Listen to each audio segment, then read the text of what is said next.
Hey everyone, I'm so excited for the first episode of Breaking into Tech. And our guest this week is Axel Nunez. And I'm just really excited to hear his story. And I'm so excited to have you here. So, welcome to the show. Hey, thank you for having me, Amanda. So, let's start with a little bit about your background. And so, just tell us a little bit about who you are and your background, and we'll get started. Like you mentioned, my name is Axel Nunez. Um, in Oh, sorry. it's fine. I did administrative work in the Marines for the last 8 years. Nothing really too technical. Definitely nothing involved with coding. Really have no outside coding experience outside of everybody's, usually go to MySpace. Um, and that's it. I'm living over in New Jersey now. I left California with Sabio, and I'm now working at United Health Group at a sub company called Navi Health. Awesome. So you said you didn't have any background in coding. So what led you into a career in software engineering? Well, I've always been a little bit intrigued by tech, um, but I never found anything that I could say that was my passion. That was that one spark. That is something that I love to do every single day. Until I actually got into coding, it's extremely fun. I love to tinker with things. I like to build and see the whole product come together. And with coding, I get to do that. That's awesome. And why did you decide to go through Sabio's coding bootcamp? Well, Sabio was one of the schools for the Veterans in Technology program. And I started reviewing and reading more of the reviews, and it just sounded like an overall great school. And did the fact that it was like a coding compressed bootcamp play a role because you could get through the program training quickly, or were there any other factors? No, not necessarily. The time span wasn't a huge factor for me. I literally left the Marines in March, started in April, and I already knew that it was going to be a fast paced thing, but I'm a little bit used to things going at a fast pace due to my previous military experience. Yeah, so you feel like the military helped prepare you for that fast-paced type of environment that you were thrown into. Most definitely. Awesome. So, what was your experience like going through the coding bootcamp class? Uh, yeah, we'll just talk about that. What was your experience like going through the course? It wasn't no walk in the park. It is fast paced, but you learn a lot, and you actually get to put everything that you learn um, to work, if you will. It's not just they're just feeding you information, but you never get to use it. Every week or every other week, you get to put into effect everything that you've learned.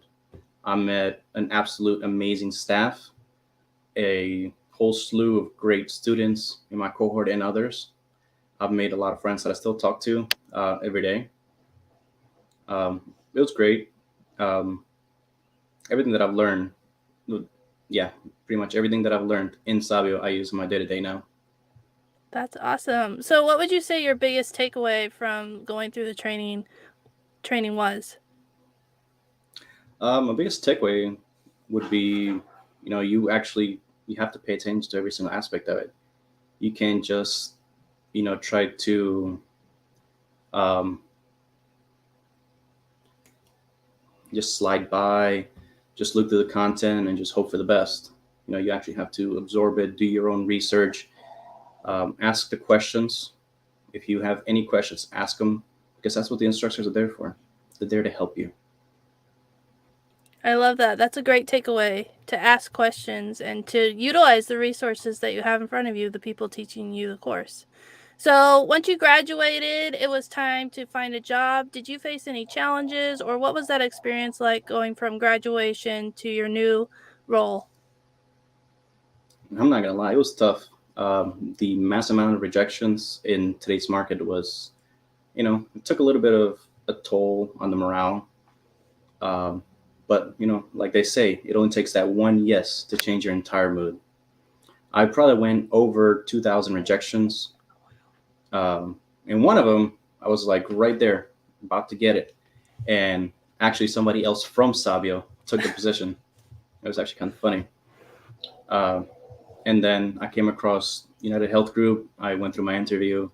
I got interviewed by a panel of three senior managers, now directors, and it was great. It wasn't a lot of tech questions like, hey, what do variables in C sharp, et cetera, do? No, it was just behavioral questions like, hey, what do you like? What do you like to do? Because not only do you want to be a great developer, but you also want to be somebody that people like to work with.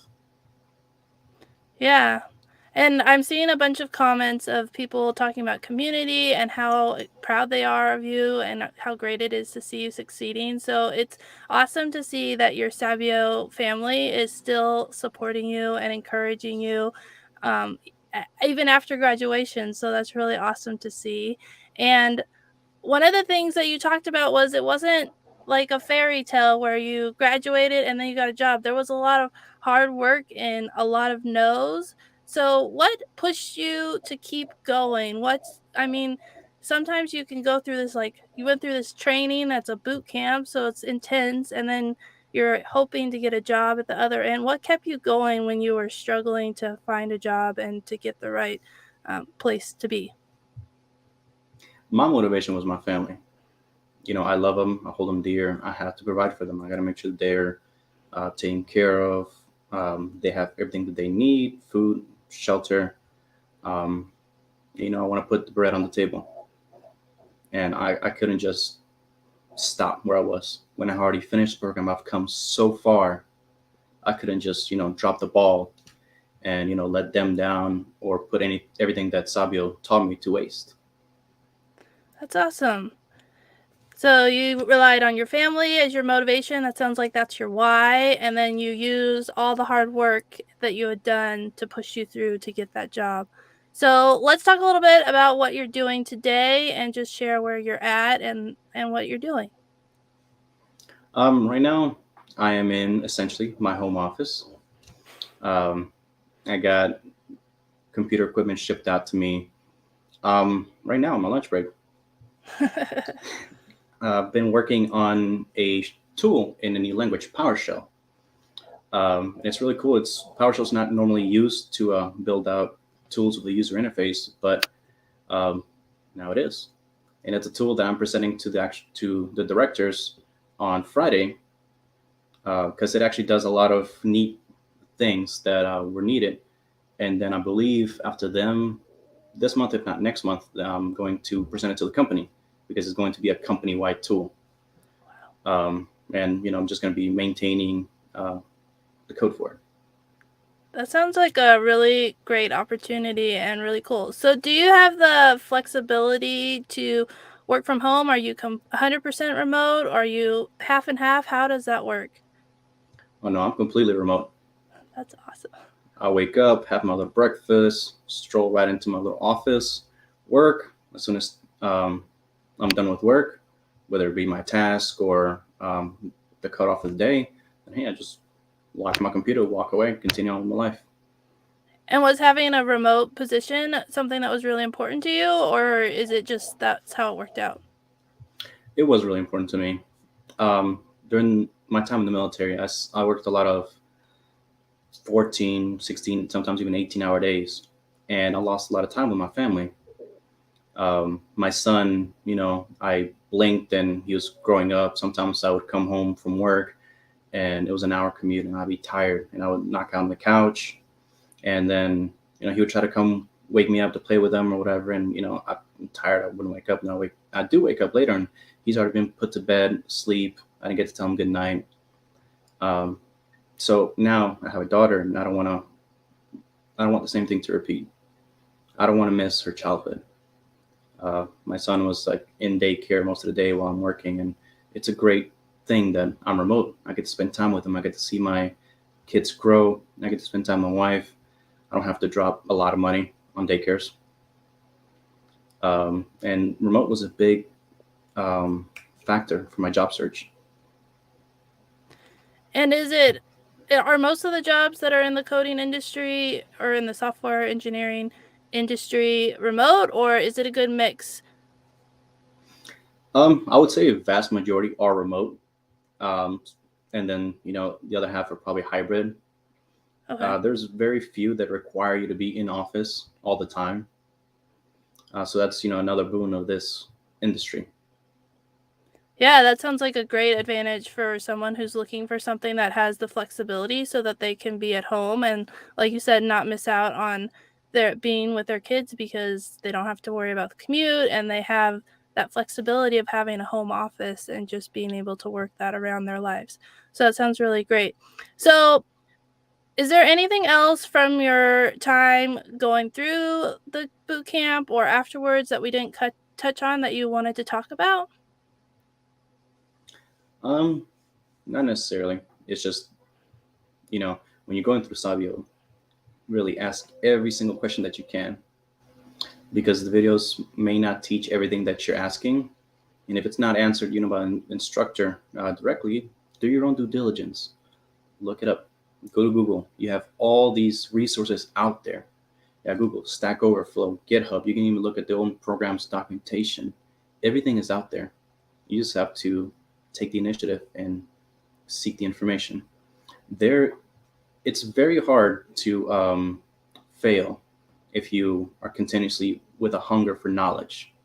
If you really want to make it and you really want to do this, then take the initiative. Learn as much as you can. Have all your questions answered.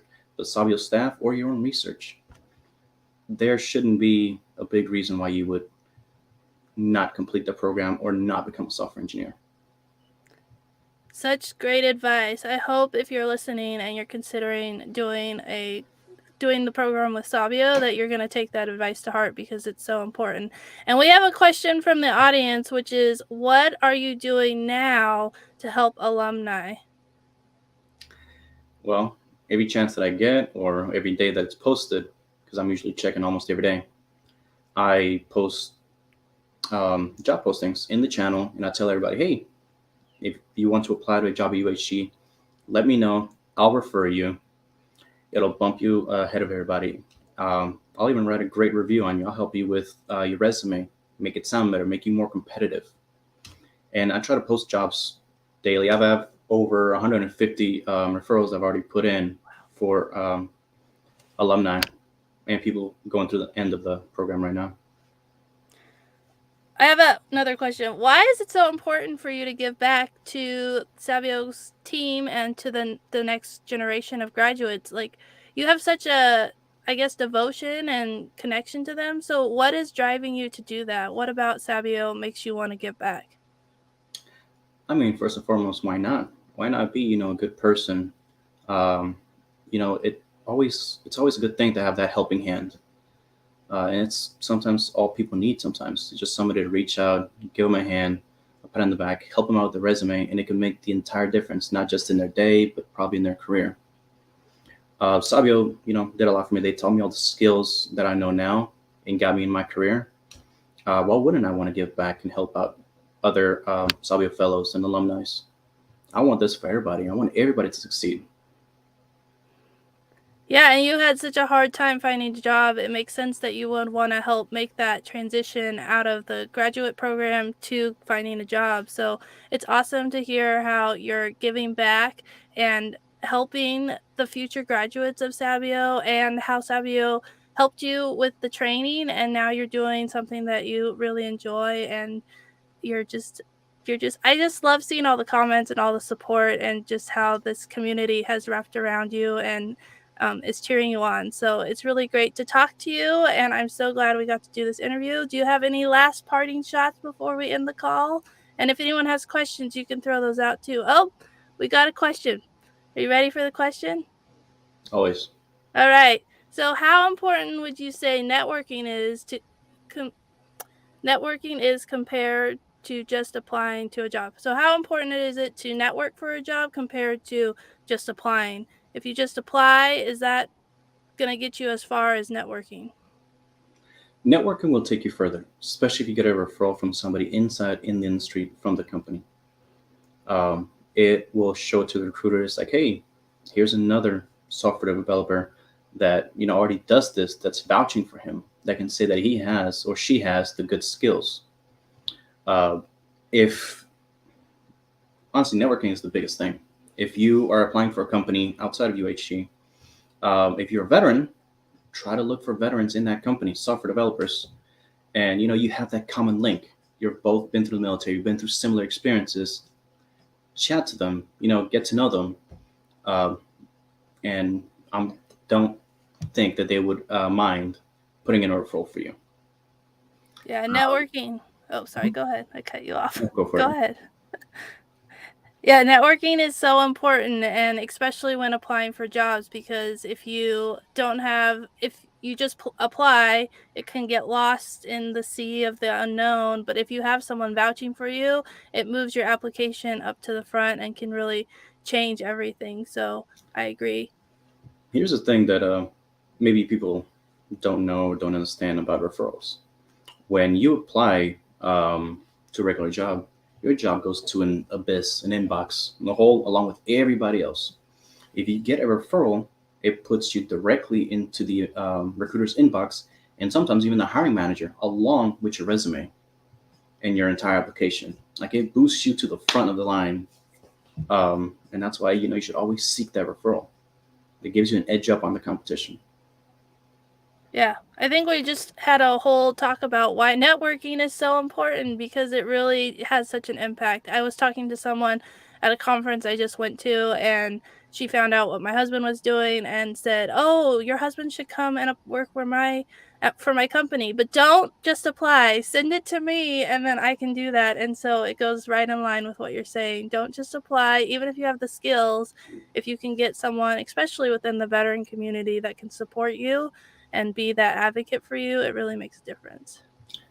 Like, speaking on to the networking, the job that I was, right there with the other Sabio candidate, the recruiter actually found me, and we were both veterans, and he's the one that told me, hey, I have this opportunity, da da da da da, and he guided me, and helped me the entire way. He said, hey, go to this specific application, apply here, um, and he reviewed my application as I was, applying. If I had any errors, I hit him up, and he was more than willing to go out on to a limb and give me that extra 110% to help me out, just because we had that veteran connection. You have it, Yeah.